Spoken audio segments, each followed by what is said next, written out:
Hello everyone, and welcome to another Chalice chat. I've made a few changes here in between sessions, both to my audio setup and to my level. As you can see, I am now close to 34 vitality, so I've invested in a bit more health. And one of the things that I was curious about in between sessions here, this door is probably going to go right to the lamp. But one of the things I was curious about was what's going to happen with my saw cleaver, because I noticed there were a lot of beasts here last time, and if that trend keeps up, and as we saw against the bloodletting beast, and that was indeed the lantern. Oh, do I have my portable lantern on? Speaking of lanterns. I did not. Now I do. That's a little bit better. So I'm curious once again how this is all gonna compare. All right, I saw that parade of enemies, but I'm just gonna come over here and look around, make sure there's no traps or anything. So boy, that's a lot of enemies. Let's get back to my pebbles, not shining coins, but pebbles. See if we can't draw them closer to us. Yeah, I also noticed in some of the earlier episodes the mic for my voice was peaking a little bit, and that wasn't what I wanted. All right, so buffed Tonitrus. Uh-oh. Well, great way to start. All right, 369? Yeah, and then the buff wore off. But one hit from the buffed Tonitrus was 369. I did get a more powerful fire gem, so that's another thing I'm curious about here. 292. So it's not as strong, but the transform string does over 1,000 damage and kills one of these particular beasts. How about? All right, so well, I'm comparing two different sets of things here. So let's try that again. Let's get the buff going again. 2, 3. All right, so once again, it looks like that my lightning Tonitrus is the best thing that I have still, with all of the damage that it does. But if I don't want to buff it, let's get another set. Oops, I wanted to pick up that item. Probably a blood vial. Yes, it was, which means I should have used one first, but oh well, that's fine. Let's get another whole set of comparisons here.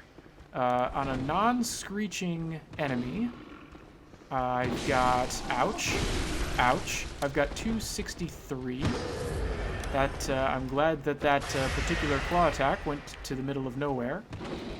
And I said 263, that was 311.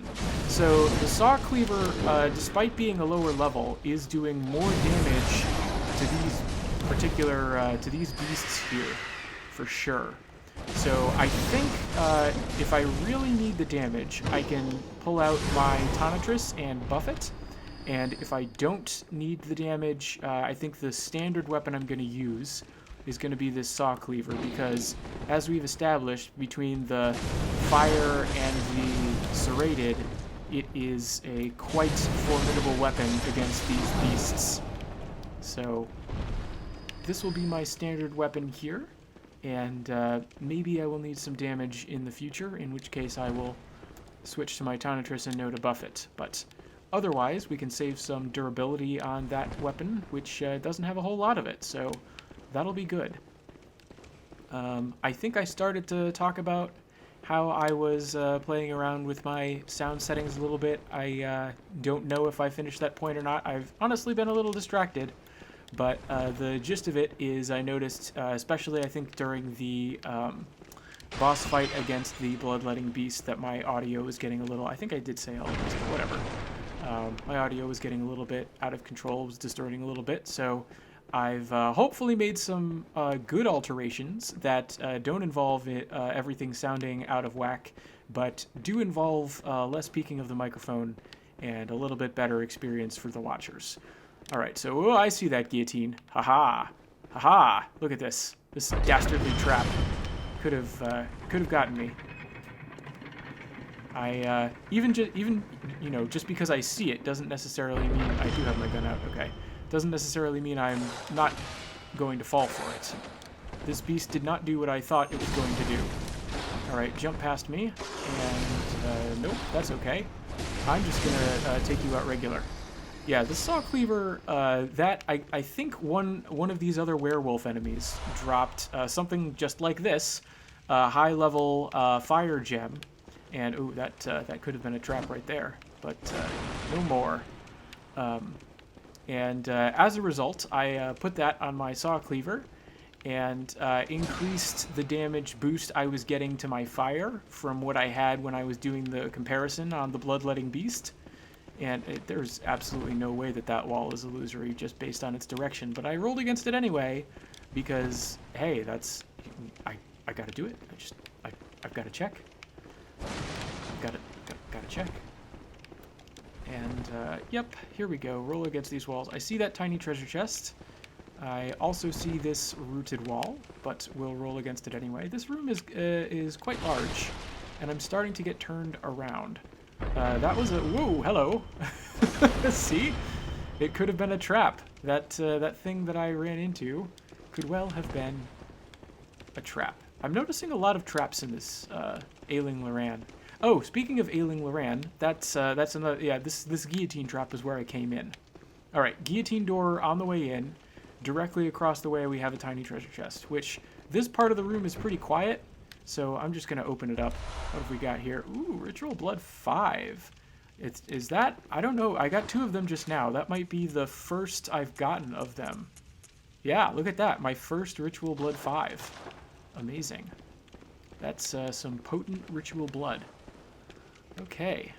Just in a tiny little treasure chest sitting in this room here. But to get back to the idea that I was just starting out on... Is this room a dead-end chamber? Was that Ritual Blood 5 the only reason to come here? I think that was it. Yep. I think this was just a tiny little room with some high level... Whoa! Oh. High level Ritual Blood. Oh man, just because I see a trap doesn't mean I won't fall for it. Oh boy, just ran right into that guillotine. Okay. Alright, that's fine. So let's see. I wonder if this is illusory. Nope. That looked really promising.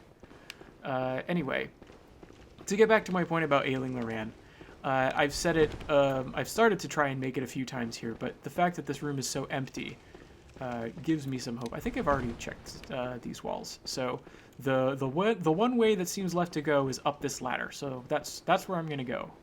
But Ailing Loran, I believe the kanji for that is Yameru Loran, which Yameru is, it was kind of new to me. I was watching back the videos under the editing and thinking, oh, I don't know how... The first character in Yameru, there's a normal word Yameru, and then there's this one. The Yameru that I'm more familiar with means stop, and it uses the kanji for stop. That just makes sense.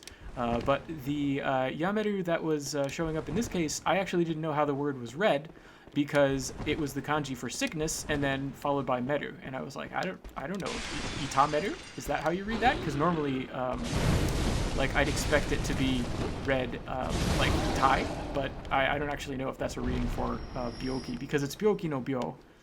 This is probably not making much sense to anyone who isn't already familiar with the Japanese language, but that's okay. The idea is the kanji for Ailing Loran is Loran that is in the state of being sick. So I think Ailing Loran is a great choice. I think Ailing sounds like particularly Victorian appropriate as well, which is pretty cool. All right, so I can go through this particular path here. That looks like the main way to go. And then I think this is not where I came in. If I run immediately into a ladder, I stand corrected. This has to be where I came in because I don't know where else this ladder would lead. Is there? I could have sworn I came in further back this way. Nope, I'm wrong. Well, see what just happened? This is wow. All right, I'm gonna have to deliberately fall down here later because I'm not sure where that goes to. But I don't think I've ever triggered one of these where the floor just falls out from under me before. I could be. I mean, I've been through all of these in theory. I've been through all of these. Well, not in theory. I've been through all of these Chalice dungeons before in the past, but I don't know. I don't remember that at all.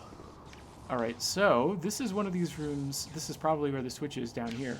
But this is one of these rooms that's got one of these patterns that I'm always a little bit leery of, because sometimes enemies will just jump up at you. And, yep, guarded by one of these things. One of these sages. Aha!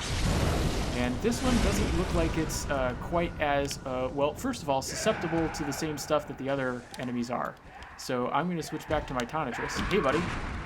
I'm impressed and a little bit surprised that you followed me this far. I'm just gonna keep shooting you, even though you don't seem to spam that weapon attack as much as the other one did. But let me tell you, if there was ever an enemy I needed damage against, it's this one. So let's dodge away from that jump, and this will probably finish this particular foe. So thank you for the Quicksilver bullets. That was terrifying, but I am glad that I have triumphed. And now, yep, I was right. This is the switch. So we're going to throw the switch and probably run into another side path. I'm betting on there being another side path. I know this is the first level of Ailing Loran, but being a depth 4 Chalice, I think it'd be a little bit weird if it was so short as to only have an incredibly short main section, a shorter side path before the lamp than I thought it was. That was an interesting discovery in the last episode of Translation Born, which, yeah, there was that. Oh, but I'm reminded I wanted to fall through the hole in the floor that opened up. That, where does this take me? Is this back somewhere I've already been? Is this going to take me? Yep, it's going to take me to the guillotine. Okay, that makes sense. That makes sense that it would be a loop back. But it looks like I've taken care of everything here. So now let's go throw open that switch and most likely find another side path. But seeing that sage enemy reminded me of yet another thing that I was thinking of bringing up, which was that the sage's hair. Ah, see, look at this. I knew it. It had to be. It was too short otherwise. Just too short. And I'm as I'm opening this door, I'm realizing I actually want my other weapon out here. Saw cleaver.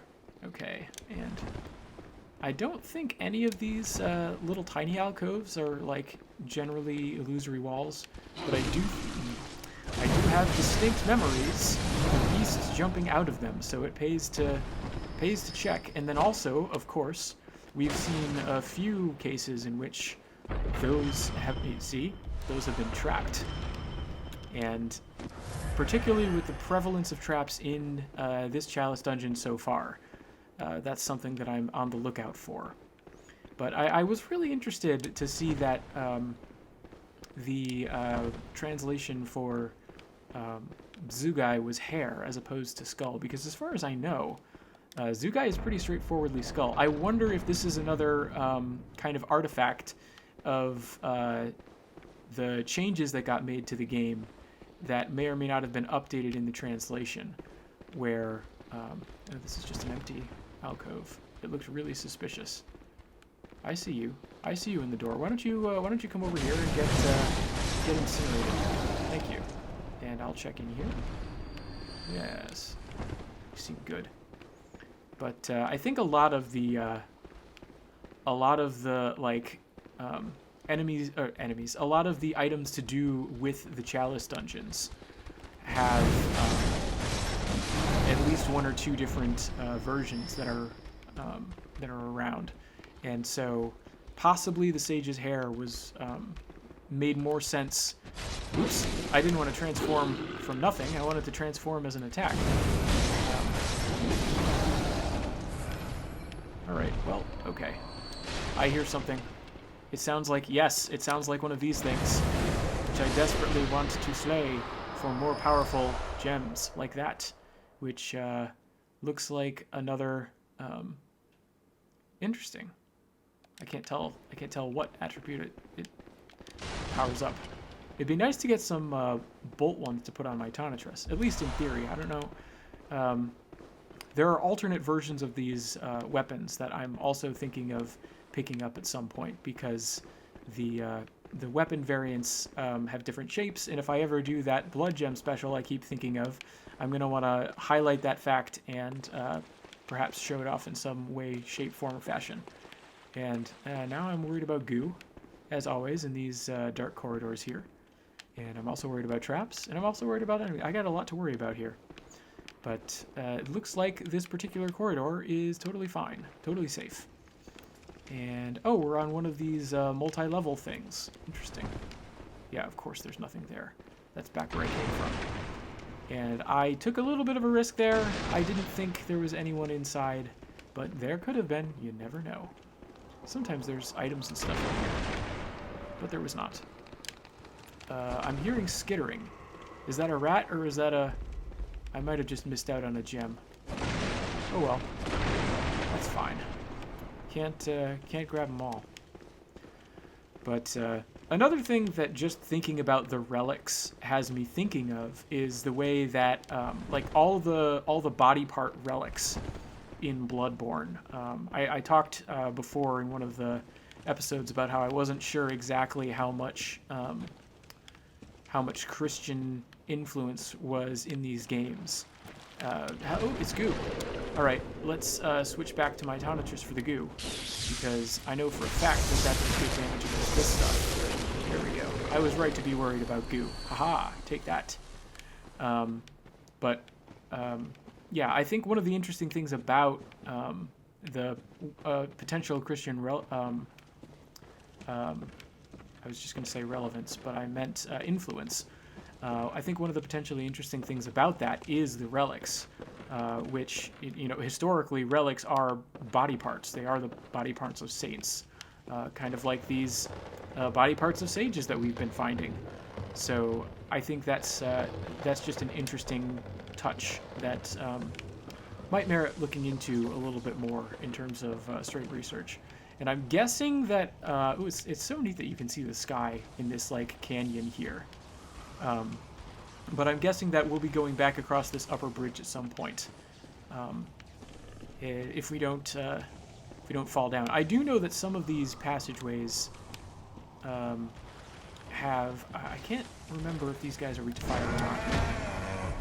Let's find out. The answer appears to be not very. So let's pull out the Tantris and drop some, yes, blood vials for me. Thank you so much. I'm not convinced. Not convinced there is no goo. Not convinced of that at all. But this room looks pretty empty here, so let's open this sarcophagus and hopefully not fall down. See, some ritual blood 4. That random room in the main section had better ritual blood than this side path. At least the midway point in this side path, because I'm hoping that this will all turn around and take me to that bridge, that higher level bridge. But I do know that some of these areas can kind of lead to pitfalls and things.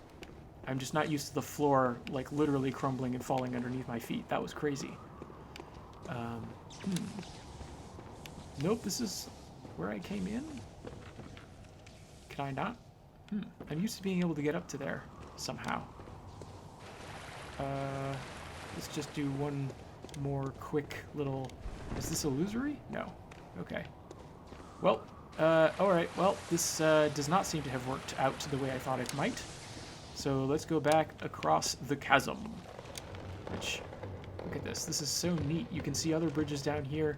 Some of these, like, I'm pretty sure those bridges you can never get to. I'm pretty sure of that. But sometimes there are bridges that are, like, right next to the one that you're on, like the one that's kind of just above me, that you totally can get to.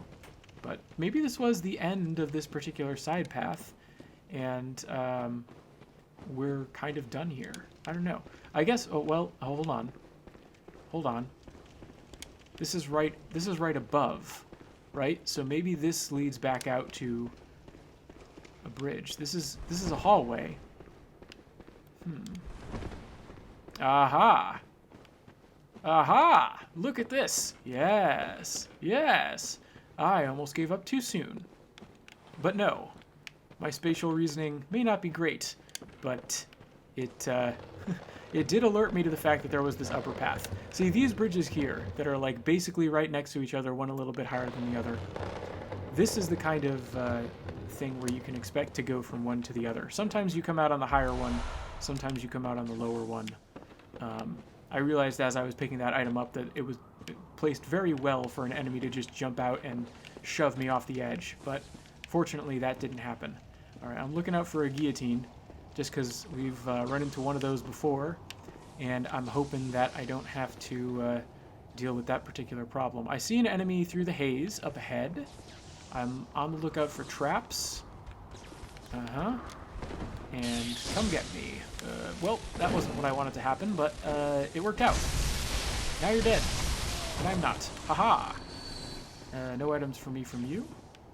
And it looks like a raised section of floor. No, it's a lowered. It's a staircase. It's the opposite of what I said. That's okay. But we did apparently find another treasure room, which I like treasure rooms. And is this one empty? There's got to be like traps or something. There's no way. It's just, I think. I mean, there have been rooms in the Chalice dungeons where there's just nothing. Where I'm convinced that there will be enemies and there's just nothing. Generally, these sorts of rooms are not like that. Generally, there's... see? I see spiders. I see spiders, which means, hey, how many times do I have to swing and miss spiders? There we go. Boy, I'm glad I had the tonitrus out for this little section here. And I don't mind breaking some of these statues with my weapon, even though it's possibly losing some of its durability as a result. Because I wonder if there are more spiders on the ceiling that I just haven't seen. Because I've got my saw cleaver that can do some pretty solid damage to the... Well, I didn't think that would clip me, but it did. To the beast type enemies. So the fact that I'm switching back and forth makes both of my weapons a little bit more durable than if I was focusing use on one or the other, and the tonitrus in particular. These things, however, I will roll through. No, I won't, because one of them won't break if I roll through it. Or at least not off the off-center roll that I did. Breaking more of these potential traps. Ailing Loran and its many nefarious traps. Okay, I think that's probably everything. So let's do a circuit of the room, pick up all the treasure, and run back to the start of the dungeon. There's some more Ritual Blood 4, and that'll probably be, well, yeah, that'll probably be the episode. And then next time I can fight the boss. So what have we got in the tiny chest? Is it another? It's another Ritual Blood 4. And what have we got in this large chest? Will it be more Ritual Blood, or will it be something else? It will be something else. It will be Tomb Mold 4, which might be the highest level Tomb Mold that I have. Let's see. Tomb Mold 3, Tomb Mold 4. I can't remember how many I picked up, but it's... oh, I can't use this. But however many, it's at least of the same highest level Tomb Mold that I've had before. So, okay, I think that's everything except the main chest here. So let's see what's inside this. And the answer is... Ooh, that one is some sort of fire. Interesting. Tilted fire, it looked like. It's going to be... if I ever do that Blood Gem special, it's going to be interesting. I've been thinking about maybe doing like a combat series, because in order to fully appreciate the Blood Gems, you kind of have to know how some relatively advanced combat stuff works, at least to fully appreciate it. And, like, I don't know, I'm really not the best expert on the actual gameplay of Bloodborne, but I feel like that could be an interesting thing to research, and it might make for, like, I might be able to use that as an excuse, going over some of the basics, to read some of the really basic gameplay notes, And depending on what I find in those gameplay notes, I might be able to talk about what that really looked like. It was a door, but it really looked like another guillotine. I think this is going to take me back to the beginning. But that might be able to give me an excuse to talk about system text translation, which I don't remember doing very much of, if any, before. So this is forward because that door is closed. So I'm going to run back this way. But anyway, if you have any thoughts about a potential combat-based series, if I do that, I might... I don't know if I do that before or in relation to the Blood Gem special. I don't know. I'll keep thinking about it, and if you have any thoughts, let me know. And if you have any other thoughts, if you have thoughts on this episode, let me know, because I do appreciate your feedback, and as always, I look forward to seeing you next time. Thanks for watching, everyone.